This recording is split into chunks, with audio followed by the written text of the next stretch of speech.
विधान भवनाच्या लॉबीमधील राडा प्रकरणी नितीन देशमुख आणि ऋषिकेश टकले दोघांनाही अटक करण्यात आली। नितीन देशमुख आव्हाडांचे कार्यकर्ते आहेत तर ऋषिकेश टकले गोपीचंद पडळकरांचे समर्थक आहेत।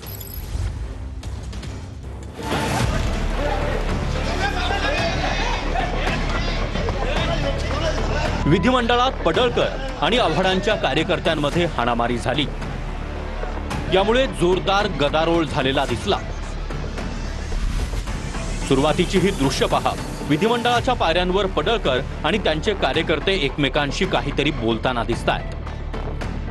अशातच काही वेळानं दुसऱ्या बाजूनं आव्हाड विधिमंडळातून बाहेर पडताना दिसत आहेत।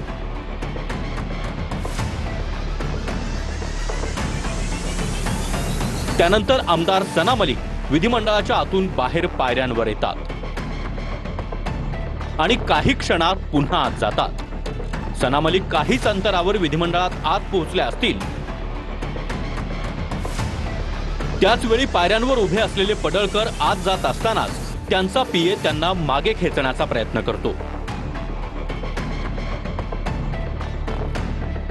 आणि पुढे पडळकरांचे दोन कार्यकर्ते कुणाला तरी इशारा देताना दिसतात आणि मारहाण सुरू होते।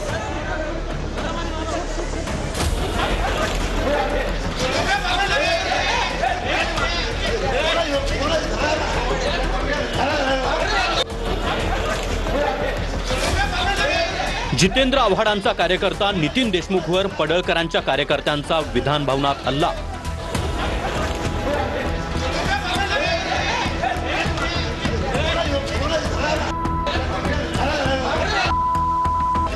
आव्हाडांचा कार्यकर्ता नितीन देशमुखवर विधान भवनात हल्ला झाल्यानं खळबळ उडाली।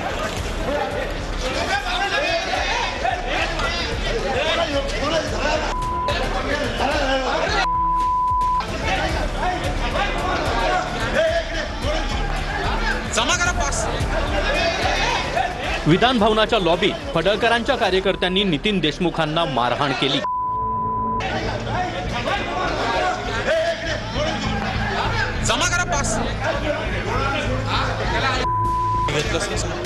विधिमंडळात दाखल झाल्यानंतर लॉबी आहे त्या लॉबीमध्ये हा संपूर्ण प्रकार घडला।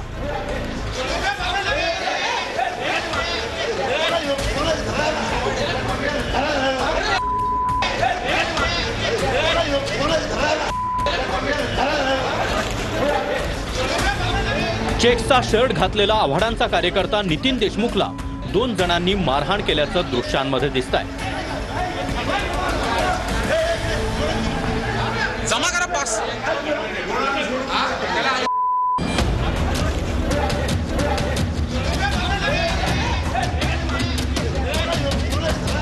पांढरा शर्ट घातलेले दोन दाढीवाले कार्यकर्ते नितीन देशमुखला मारहाण करताना या दृश्यांमध्ये पाहायला मिळतात।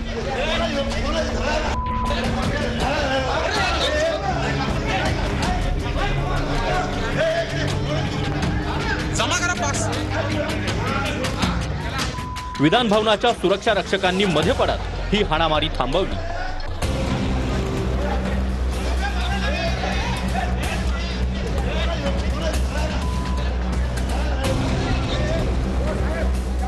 या घटनेनंतर जयंत पाटील जेव्हा नितीन देशमुखला भेटले त्यावेळी पडळकरांना मारण्याची भाषा त्याने केली। हो साहेब, त्या पडळकरला मारणार आम्ही आज, त्याला दाखवतो मस्ती तिची। आतमध्ये दादागिरी करतोय, आतमध्ये दादागिरी करतोय, त्याला पण मारला। गेले एकदा गुंड घेऊन आला होता, त्याची मस्ती आहे। या घटनेनंतर माध्यमांसमोर येऊन आव्हाडांनी संताप व्यक्त केलाय।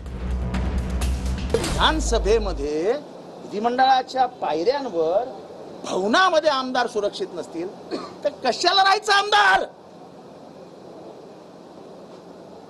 काय गुन्हा आमचा?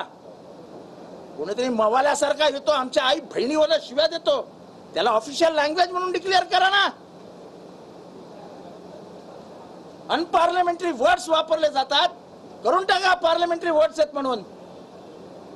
सत्तेचा एवढा मुजरपणा, सत्तेचा एवढा माज। दुर्दैवी घटना आहे, याचं अतीव दुःख विधानसभेचा सदस्य म्हणून मला आहे।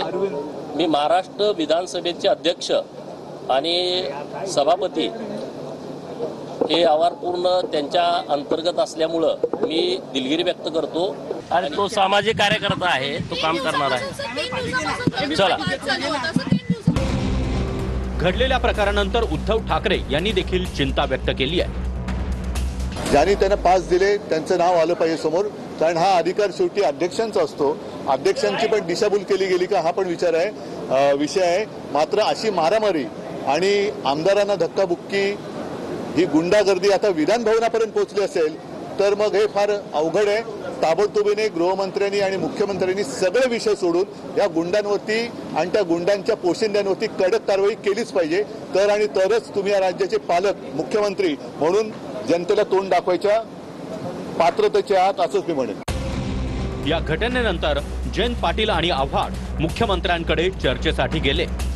माननीय अध्यक्षांनी आणि सभापतींनी याची गंभीर दखल घ्यावी आणि या संदर्भात जी काही कडक कारवाई आहे ती कडक कारवाई माननीय अध्यक्षांनी करावी अशा प्रकारची विनंती मी त्यांच्याकडे केलेली आहे. मला असं वाटतं की अशा प्रकारे एकतर या ठिकाणी इतक्या मोठ्या प्रमाणात लोक जमा होतात आणि मारामारी करतात, हे या विधानसभेला शोभणारं नाही आणि म्हणून याच्यावर निश्चित कारवाई ही झालीच पाहिजे. अशा लोकांवरती कडक कारवाई करणार का? अत्यंत कडक कारवाई होणार. परंतु पासेस नसलेले ही लोक आहेत, सातत्यानं या सगळ्या विषयासंदर्भात मी अहवाल मागविलेला आहे.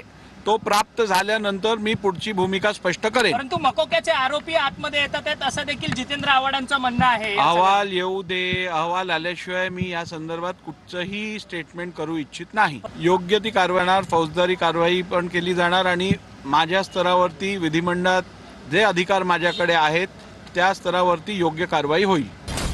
ये पूरी घटना को मैंने अपने आंखों से देखा है और एक महिला होने के नाते जब हम अंदर आते हैं और इतने मर्द आसपास होते हैं और ऐसी कोई घटना जब अचानक से होती है और सारे मर्द एक तरफ एक डायरेक्शन में भागते हैं तो हम महिलाओं को ऐसे टाइम पे संरक्षण कौन देता है? हमारे साथ हमारा एक लौता पीए होता है जो शीश शीश करके आगे लोगों को हटाते जाता है. लेकिन आज जो स्पीड में लोग अंदर घुस रहे थे, कोणतेही आपल्याला डिसिप्लिन नाही भेटतंय आतमध्ये. ऋषिकेश संघटनेचा सांगलीचा जिल्हाध्यक्ष आहे. पलूस तालुक्यातल्या मैलपलूस इथला तो रहिवासी आहे. 2 ते 3 वर्षांपासून ऋषिकेश टकले पडळकरांचा कट्टर कार्यकर्ता म्हणून ओळखला जातो. 2013 मध्ये पलूस पोलीस ठाण्यात मारामारीसह इतर गुन्हे त्याच्यावर दाखल आहेत. 2021 मध्ये भिलवडी पोलीस ठाण्यात विनयभंग, मारामारी असे गुन्हे टकलेवर दाखल आहेत. सरकारी कामात अडथळा आणणे, गंभीर दुखापत करणे, हाफ मर्डर असेही गुन्हे ऋषिकेश टकलेवर दाखल आहेत.